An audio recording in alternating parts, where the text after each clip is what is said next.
today we'll use aggregated reports to maximize our study efficiency.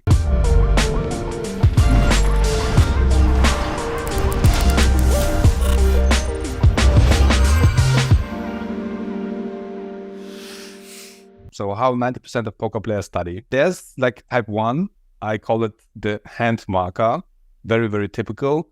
So you're playing, and while playing, you're marking hands, right? Normally like tough hands where you don't really know what to do exactly. You mark these hands. Ideally, you review the spot afterwards. In the solver, sometimes you maybe also discuss the hand with other players. Right? So that's very, very typical. It doesn't have to be like the only way you're learning, but that's probably for many people the main route how to learn. However, there are a couple of problems with this method. So potential problems is, I see this a lot, and maybe you find yourself here as well, you're marking too many hands. Like one session, some people even say they are marking like up to 50 hands per session or per day. And what's happening then, they start to review, and then they might review 1, 2, 3 hands, or they don't review at all because it's just, oh, so many hands, I don't do anything, right? And so this is really happening a lot. And second point is you tend to mark only tough spots, right? So tough spots are normally on the river, you're facing an all-in and you don't really know what to do, right? Or like you're facing, I don't know, an overbet on a turn and you don't know if you can call your like bottom pair, no kicker, etc. Right? So normally these are more like rare spots, and I see rarely people actually mark hands like, oh, is this a c-bet or not? Or is this a hand I should check raise on a flop or not? Like these kind of like more simple spots, they are actually marked like kind of rarely. And I see this especially like in hand discussions on our Discord server, for example. Most of the hands are hands somewhere like on the turn or river, maybe on the turn facing a check jam and you don't know if you should call or something like that, right? So these kind of spots are very, very often marked. Then you go to the solver and try to find a solution.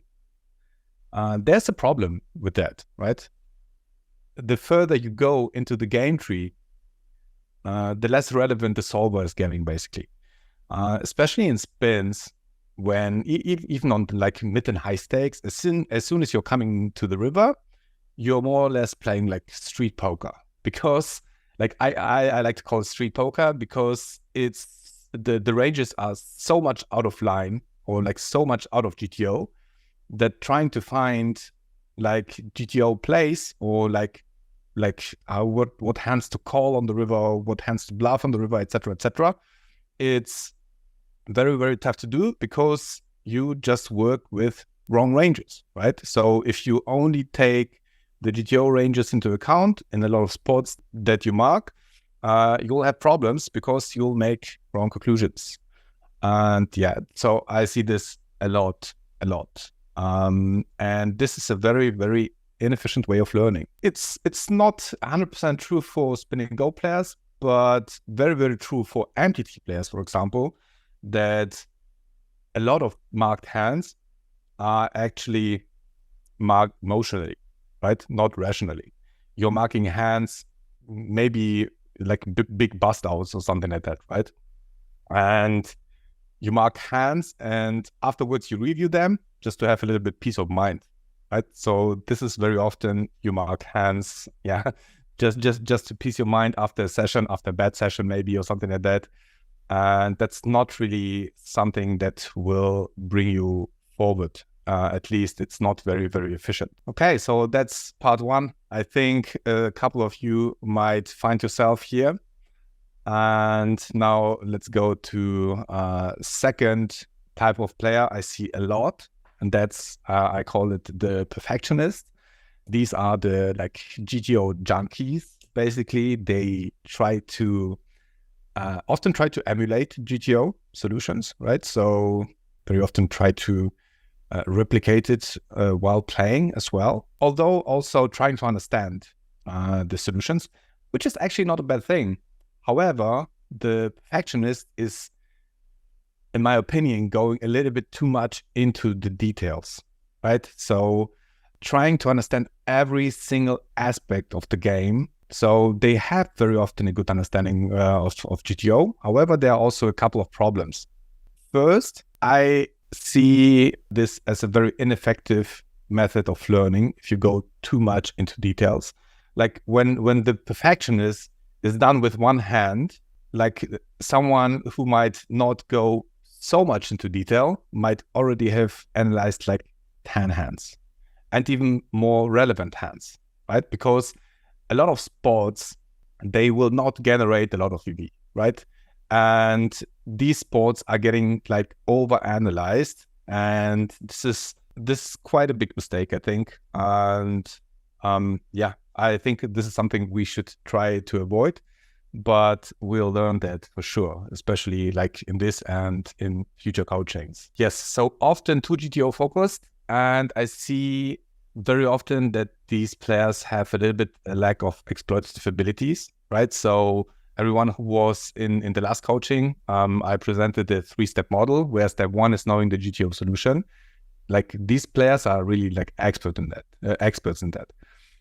But they lack a little bit step 2 and 3. So knowing how the population is playing, and then knowing how to exploit the population. This is something that they are not putting too much emphasis into it. Another point is they love learning, and very often actually playing is kind of low, right? So they play very, very low volume. And I was like this for quite a long time, especially when I played MTTs. I was learning a lot, but I was playing rarely a session, right? You'll also see very often that these players are super smart. And when I coach these kind of players, I always think like, you're so good, especially in theory. Why are you playing 5s or 10s or 25s? And then I go into the game and I take a look at a couple of games, and then I start understanding. And very often it's just like these kind of things, like the lack of exploitative abilities. They play GTO or GTO-ish with recreationals or with regulars. And especially with regulars, this might be a problem because they are kind of stubborn and not open-minded. Because except you're playing maybe the highest stakes, where you're playing with the best opponents, most regulars are also have leaks that can be exploited, right? And if you're not doing that, then you just won't ever have a really high win rate. Well, like these players, very often they are very, very stubborn, and they just like don't believe you, and then they don't have this proof, right? So the solver for them is some kind of proof. They know, okay, this is like mathematically true. So they have this kind of safety net. And well, this is a little bit more of a mindset problem, I think, but that can be fixed. Often lack understanding of the big picture. What I meant with this is actually like the lack of exploitative abilities, like all 3 steps. They lack step 2 and 3 very, very often. Then there are feeling player. They are special. Let's say it like this, right? Very, very special. They have excellent exploitative abilities, right? They know exactly how to exploit the recreational. They know exactly how to exploit the weak regular. Very often they just know what the opponent is about, right? So we know these players. We know like these, like, I don't know, Charlie Carroll or Phil Hemmeth or whatever, right? So Isildur, or like these players, they're like the natural born talents. They are very often, they have very low amount of traditional study, right? So they are not pulling up the solver. I mean, traditional since 2018 or something. So not pulling up the GTO solver and trying to analyze hands this way. They learn more from like maybe videos, right? So they maybe watch a coaching like this, or they discuss hands with other players. They are very, very logical. And very often they're learning while playing. And that's actually not always a bad thing. However, like they're not using solvers, and very often they are also not using HUDs, right? And also they often can't explain their reasoning. So they just feel it, right? Oh, I had this feeling. He didn't have it. So I called with my high, something like that, right? So you hear this very often. And well, there's a problem. This is all working when you're in the A game and when you're really, really good at that. But as soon as it's not going your way, I see this all over again, that these players tend to tilt a little bit more than, for example, the perfectionist or the hand marker. They tend to tilt a little bit more. And the B game and C game of these players is very often like not so good, right? So they need to be on the A game to actually understand the player, the opponent, what they are, like the tendencies, etc. And it's not that easy when you're not 100% on your game. And yes, it's very tough to actually multi-table this kind of stuff, right? So very often you see these players play 2, 3, maybe 4 tables, and often not more than that. The truth is, they often struggle with tough opponents and rarely going above low and mid stakes. So of course you have these like prodigies here and there, right? But for every prodigy that you see in the medias, etc., there come like 9,999 players who are just like mediocre and sitting at low stakes, can't go beyond like a certain limit because they just lack the fundamentals. That's something you can fix. I was all of this, like every single player at some part of my career. I was one of these, or like some part here, some part there. I'm still a little bit of a hand marker, and also a little bit of a perfectionist. So, I mean, I make these kind of mistakes as well, right? However, I'm also a little bit of an efficiency junkie. So because like, I mean, probably most of you don't know, like I have 4 kids. I'm running the project Team Bus Poker. Like we are a Spin and Go school. I'm doing these coachings for GTOWizard and plenty of coachings. I still play around 80 hours per month and study myself. So I need to be efficient, right? I need to be efficient. Otherwise, it's like it would be important because I also only have 24 hours. With these 24 hours, I need to be as efficient as possible. And that's why I put a lot of emphasis into these kind of things. Let's learn how to learn.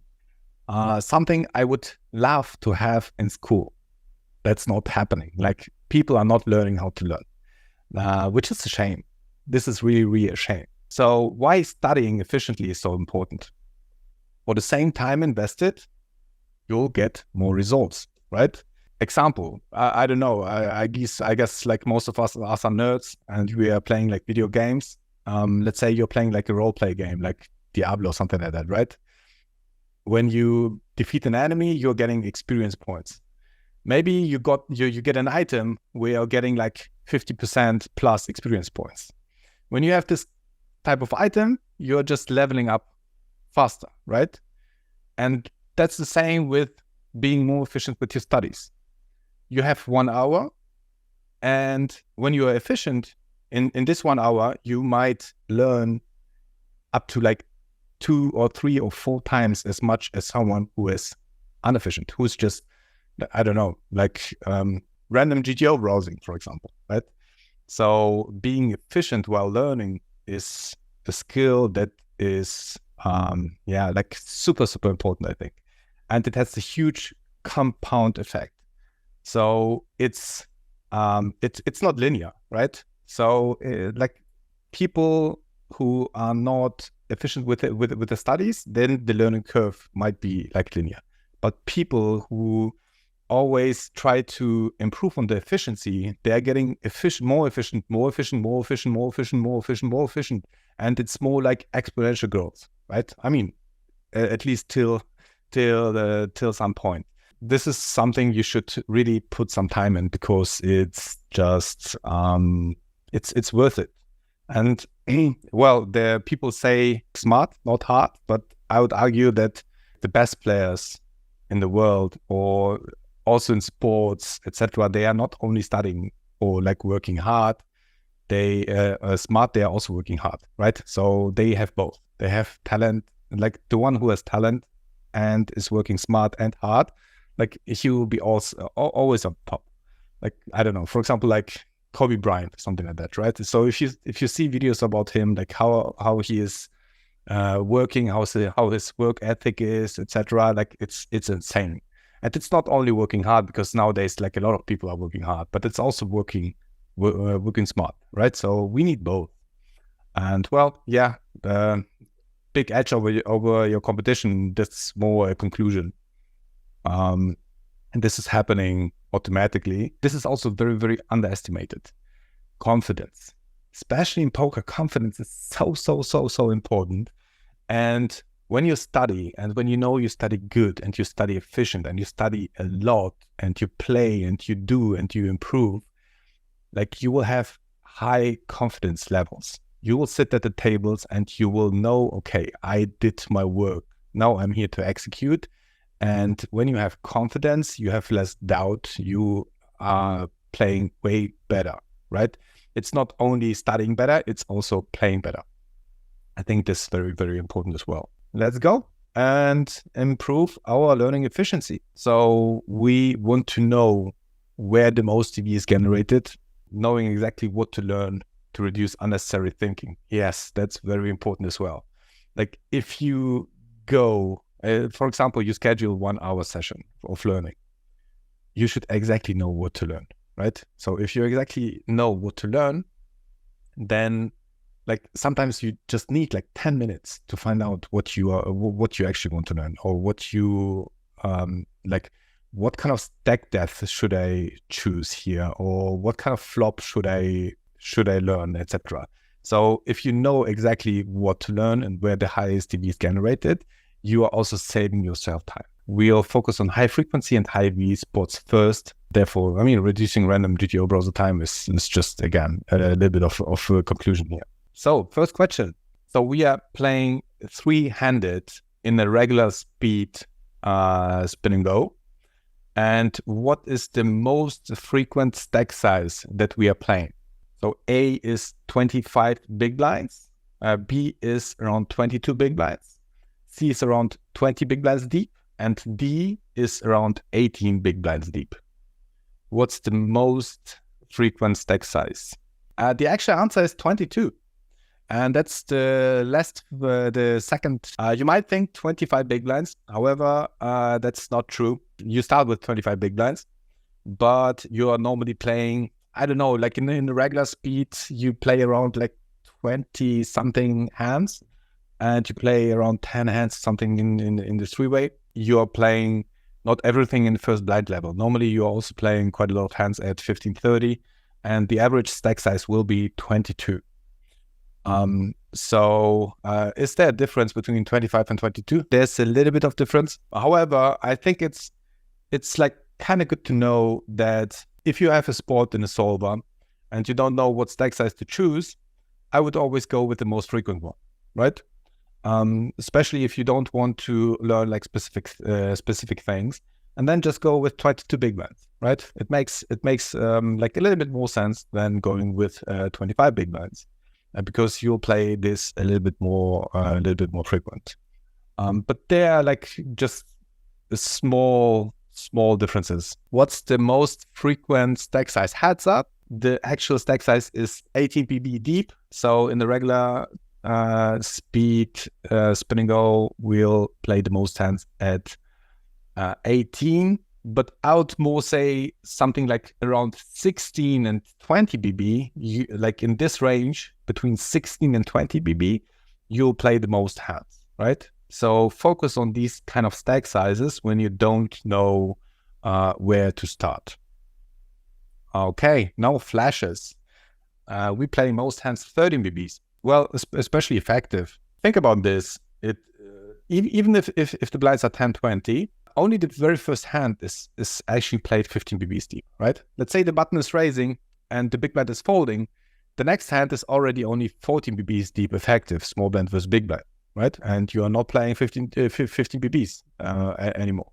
So way more often you'll play in the range of 13 BBs. So between 12 and 15, right? So something like that.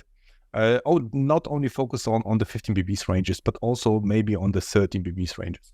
And I think like especially in flash spins, there are quite a lot of differences in 13 BBs and 15 BBs, like pre-flop, right? So like open jamming from the button, etc., will get already a little bit looser, etc., etc. So know the differences. If you only focus on these ones and you are like very, very good at 15 BBs, but you already struggle with like pre-flop ranges at like 13 or 12 or 11, that's quite a big of mistake, right? So you need to be sharp at 13, 12, 11 as well, not only at 15. Question is, which are the most frequent stack sizes? Heads up and flash games. We are playing the most hands 8 BBs deep. In my actual heart, I have like 7 to 9 BBs, right? So the average will be something around that. And the average between 7 and 9 is 8, right? So the most hands will be around 8. But I'll always pick like a range. So between 7 and 9 BB will be the most frequent hands. Maybe like a side note, 6 BBs is more frequent than 10 BBs, and 4 BBs is more frequent than 12 BBs. So actually, it's like 8 BBs and lower where you should be sharp. I mean, maybe it's not so important to be very good at like 1, 2, and 3 BB poker, because then the edge is very, very low. With regressions, you're still making a little bit. I think just everyone does. But yeah, like it's a little bit more important to be good at 6 than at 10. It is more frequent. And actually, it also has a higher impact on your win rate, what you're making at 6 BBs in comparison to 10 BBs. The blinds are higher. The higher the blinds, the more chips you're making. And like at 6 BBs, yeah, especially with recreationals, you're actually making more than at 10 BBs. I mean, at 10 BBs, you have like more future AV because you're playing more hands. But if you take a look at the vacuum, you'll earn more chips when you are 6 BBs deep. To sum it up, most frequent stack sizes, 3-way rack speed 22, heads up rack speed 18, 3-way flash spins around 13, and heads up flash spins around 8 BBs. Why do we need this kind of information? Again, this is like reducing random browser time, right? So we know, okay, these are the most frequent ones. When you take a look at the spot or a situation, or okay, I want to know how I have to play from the button or something like that, right? Then if you want to, like, spinning goes is as if you're playing like 10 different games, right? So at 25 BBs, you're playing this range. At 15, you're playing this range. At 10, you're playing this range. At 8, you're playing this range, right? And post-flop changes a lot along these like stack sizes. On some stack sizes, you should be like really an expert.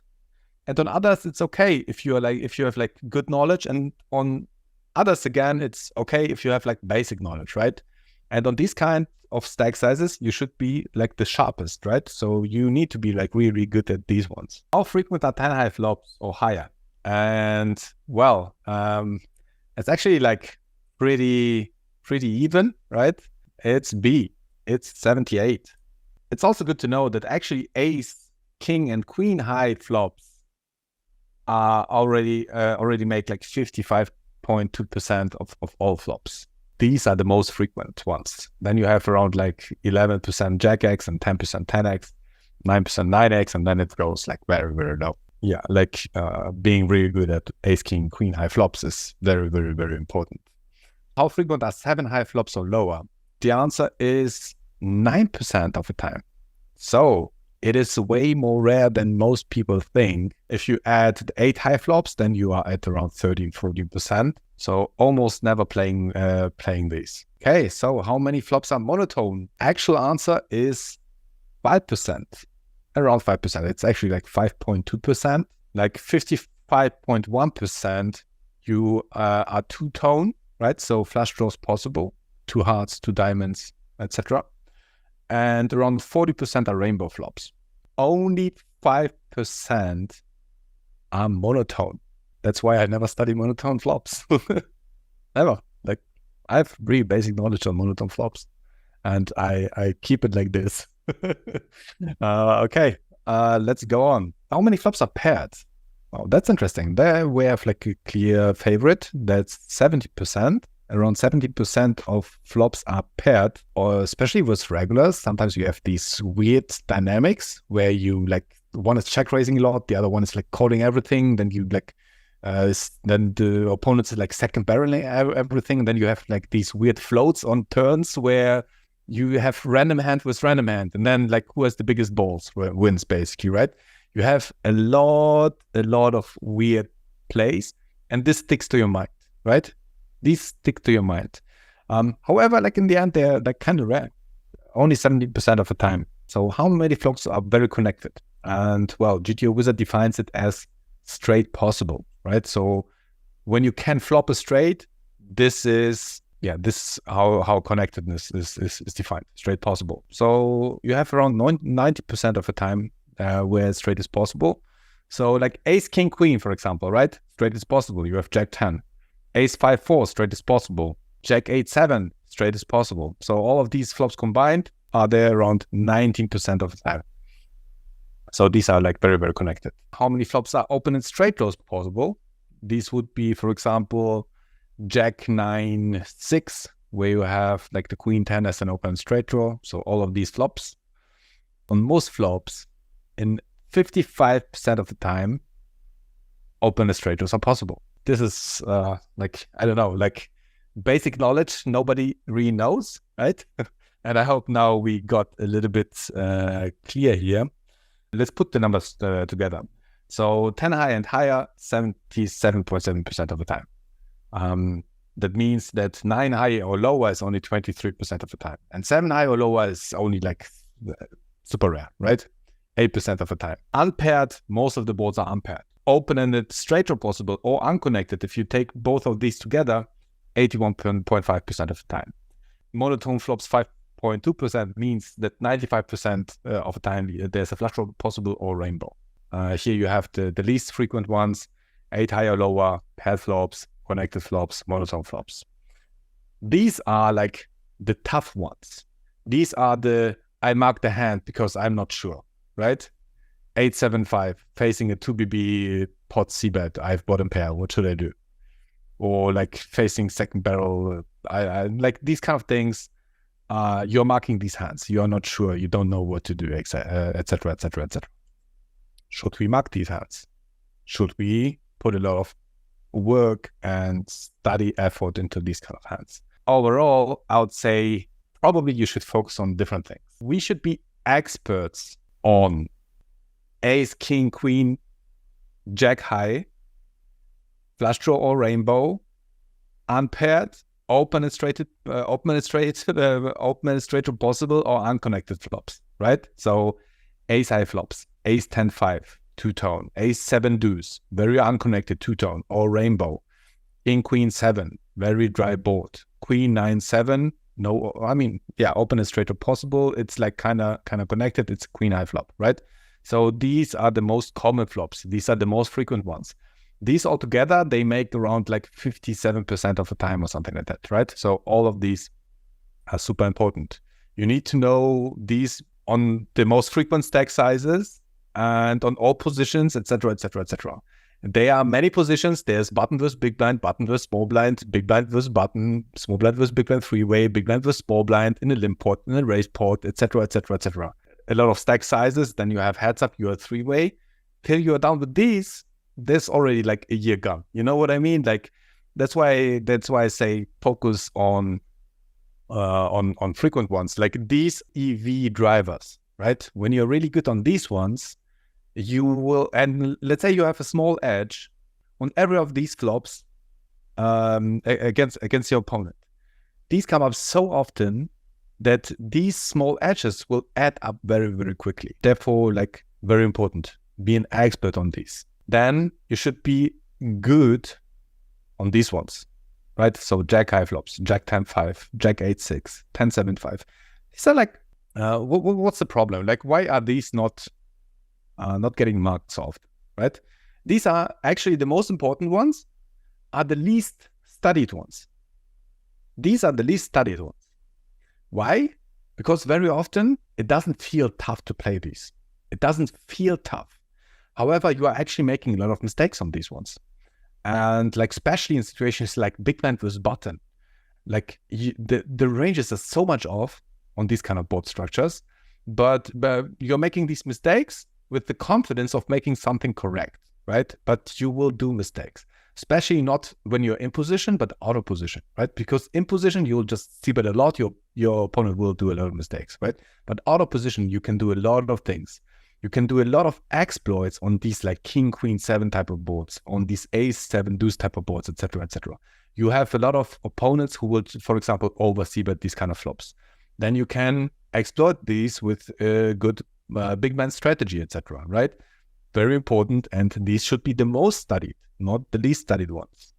And then like these are a little bit more tough. These are getting marked more often because like Jack 8-6, it's a little bit more difficult to construct a c-betting range, right? Already from the small blind. So you don't want to c-bet 100%. Actually, on no position, really, you want to c-bet 100% on these ones. You mark these also, like, it's good. It's good to have a good strategy on flops already for these kind of, on these kind of boards. Also with tougher opponents, etc., right? You need to know how to play with recreationals. Maybe you want to increase size, what kind of hands you want to continue with check raise, etc., etc. So having a good knowledge on these is important. That's good. Yes, so you should be good on these ones. And I also put in, for example, on the ace, king, queen high flops, like these ones here. Here, focus on the most frequent stack sizes first, right? But if you're done with these, then you go here, you learn these on the most frequent ones, and then you go to the ace, king, queen high flops, and you learn maybe a little bit less frequent stack sizes, right? Maybe a little bit shorter or a little bit deeper, etc. It's actually okay to have like basic knowledge on these kind of flops if you're not already an expert on the other ones and already good on the Jack 10 ones, etc. Right? So when you know, like I still have only basic knowledge on ace, Jack 5 monotone. They should be played as a very low c-bet frequency kind of strategy. I c-bet them 100% of the time with almost everybody, right? It's fine. Like the EV loss is so tiny. I just take it. I don't care. It's like 5% of the time these come up. If someone is putting like 20 hours of work, he might have a little bit edge over me on this kind of flops. But I put 20 hours of work in other sports where I have more of an edge with the same opponent. Therefore, I don't really care. Ace 5, ace Jack 5, like 3 hearts, c-bet 100% of the time. That's my strategy, and I think it's good. It's good enough. Queen 5-5, basic knowledge. I mean, maybe you see there are a lot of coachings out there on monotone flops, on pair flops, etc., right? Because coaches are doing coachings on flops where people struggle on, and therefore they are coached maybe on these kind of structures. And if you watch like 1 or 2 videos on that, that's probably already good enough knowledge to be decent at the tables, right? This is something you probably don't need to study in depth yourself so much. Whereas here on these kind of flops, it's not enough to watch this coaching or something or other coachings.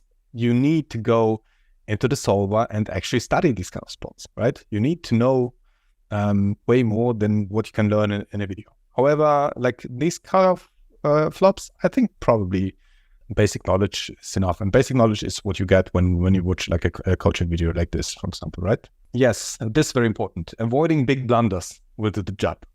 So if you know how to not fuck up a spot too heavily, it's fine, right? So you don't want to go broke with like queen 6 on this kind of flop here, 8-6-5. You don't even want to go broke with, I don't know, like queen 8, 22 big blinds on this kind of flop, right? If you don't do these like heavy mistakes, then you're good to go, I think. Let's open GTOWizard and see how the aggregated reports can actually help us. So let's put in this here. I think many of you might be a little bit overwhelmed from these aggregated reports. For me, this is like beautiful. This is like pure beauty, and it's like it's like very, very nice. So first, I'll show you where I found all these informations, and you find it here. So these are the reports, and you can go, for example, to high cards, and then here on the left, you see the frequency of each high card, right?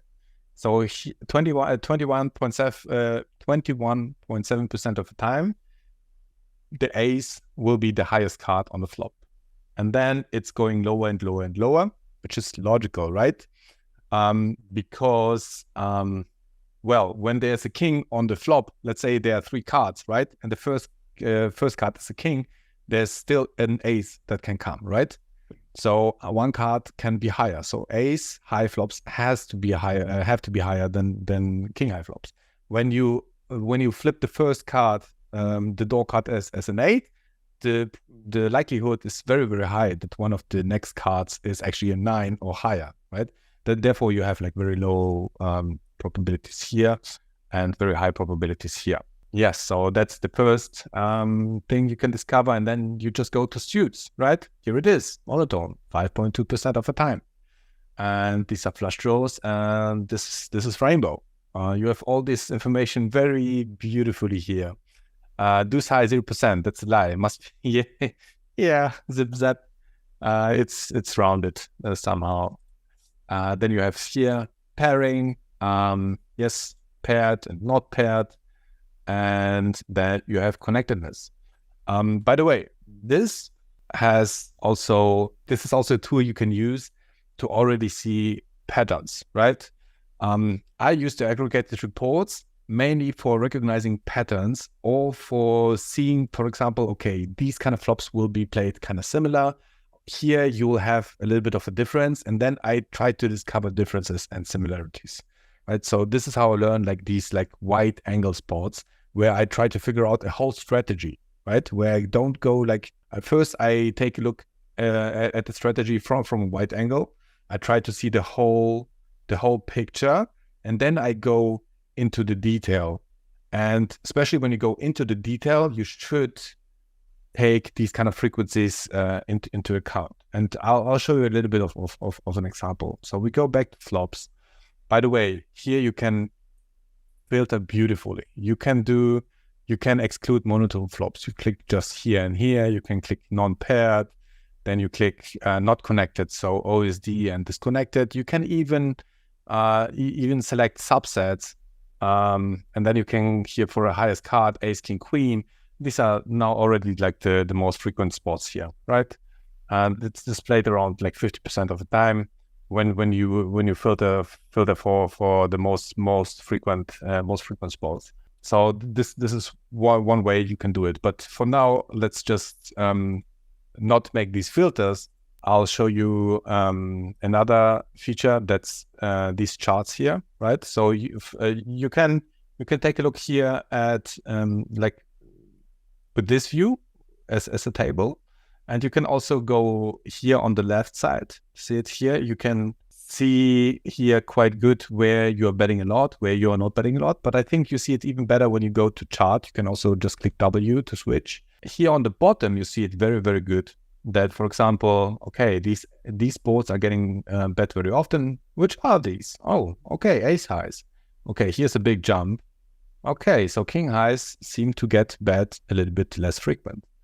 However, like when you have it like this, you see a lot of outliers, right? You see a lot of outliers, and these outliers, they don't really help you because they make the visuals a little bit bad.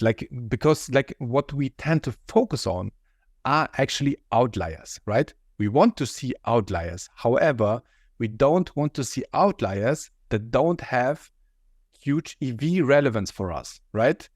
So these outliers here, they are all monotone, right? This is actually something we don't want to see because we focus on that. We think, oh, whoa, what's that? Oh, okay, it's monotone. So we want to not have them in here, right? And then you already see, okay, nice. Now you see everything is played kind of different.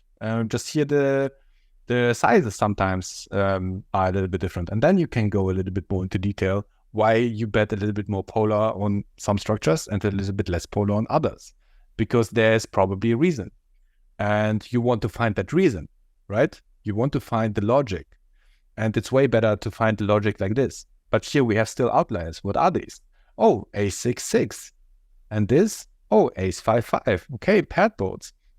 So paired boards are playing differently. you can keep that in mind, right? That's already knowledge you have. So paired boards are playing differently, monotone boards are playing differently. Let's keep that for later, right? So let's put them out, and then you just click on the filter and you make not paired, and voila, that's beautiful, right? So everything is played fine. So you have it like this. These are the ace high flops, so not many outliers. Then you are actually coming to the important outliers, right? You see ace queen jack, like this is ace king 5. So you see it here. These are all ace king, and low card. Very, very dry. Like a huge part of our opponent's range on these are just like auto folds, zero equity hands with mid pairs, etc. So you have a lot of these. What's the difference? This is what I want to understand. What's the difference between these ones? Why am I betting this on these kind of board structures? The reason here will be because it's ace queen jack, and our opponent can have a lot of one card straights, and a lot of like jacked hands, etc. will be indifferent to any sizing. So we want to bet our value hands big here, because our opponent has, like, we need to protect our hand a little bit and to get a little bit value from some part of our opponent's range that is static to our sizing, right? And wow, here even more. We need to bet even more here. What's the reason? What's the difference between ace queen 10 and ace jack 10? Well, if you, on ace queen 10, there's only a king that has an overcut to the queen and the jack. On ace jack 10, every queen X and every king X, these are very, very strong draws, right? Because they are not only one card gut shots to the nuts, they also have two overcards to a mid pair and to like a bottom pair, right? So like having a queen, a king and a queen alone here. So these kind of informations that will drive this kind of strategy. And this is what I want to find out when I take a look at the aggregated reports. And I want to have the outliers, like I want to see the important outliers, right? So the outliers where it really matters. That's why I use the aggregated reports like this. That's why I want to have the knowledge about the frequencies, etc., etc. Because it's so easy to end up analyzing monotone flops after you use this these aggregated reports. This was very, very specific, but I wanted to give you some additional tips for improving study efficiency. Don't study alone. You have 1 out of 100 people who might make it alone, but studying together as a group is so much more fun. It's so much more effective. Just make a plan. One is studying this, one is studying this, and then just come together and tell yourself, like, what's the thing here, what's the thing there, right? So if you don't know where to study, GTOWizard has a nice Discord group. You can join our Discord community at Team Buzz Poker. We have always a lot of people who want to learn and to study, etc. Very important. Don't study alone. Have a study plan. Schedule your study time. Very important. Mindset techniques. We actually have a 1-hour video course on that from Stephen Baker, which is like the Padawan of Elliot Rowe. Very, very nice. You're learning techniques, how like Navy SEALs train their mind, etc. Like super interesting and very, very, very, very useful. How to get into flow states and study, etc. So yeah, if you're interested, just check it out. Don't study too much. Playing is crucial for study efficiency, right? If you only study and you don't play, you will forget what you study. You need to implement it. The playing part is as important as the study part, because the playing part is the implementation part of the studying, right? If you don't play, you actually don't study, because you will forget everything. Everything within 2 weeks, or within 2 weeks, you forget 80%. Within 4 weeks, you forget everything what you learned if you're not playing. Playing is the repetition you need to keep it in your mind, to actually be able to execute it forever. I forgot already so many things. It's like insane. Yes, playing is crucial for efficient learning. And yes, focus on only 1 to 2 leagues at a time and mark hands accordingly. Don't mark tough hands if they are not in the direction you want to improve. And well, yeah, get good content. TBP, try us out. If you want more coachings like this, we have 3 of these every week, and hands channels, discussions, etc., etc. Very effective, very fun. So that's the video I was talking about. Check out on our podia. Stephen Baker, really good talker, and acquire skills faster, better and more efficient. And well, it's a steal. It's like, I don't know, it's just a couple bucks. It's just really good. And well, that's our newest video pack. Just wanted to present that as well very quickly. It's basically about like bluffing hotspots. The coachings we actually called like hot sexy lines, because there you'll learn like where people are lacking. Like they are super unbalanced, and we can take huge advantage out of it. Very, very nice one from Cito. Okay, thanks for watching, and bye-bye, everyone.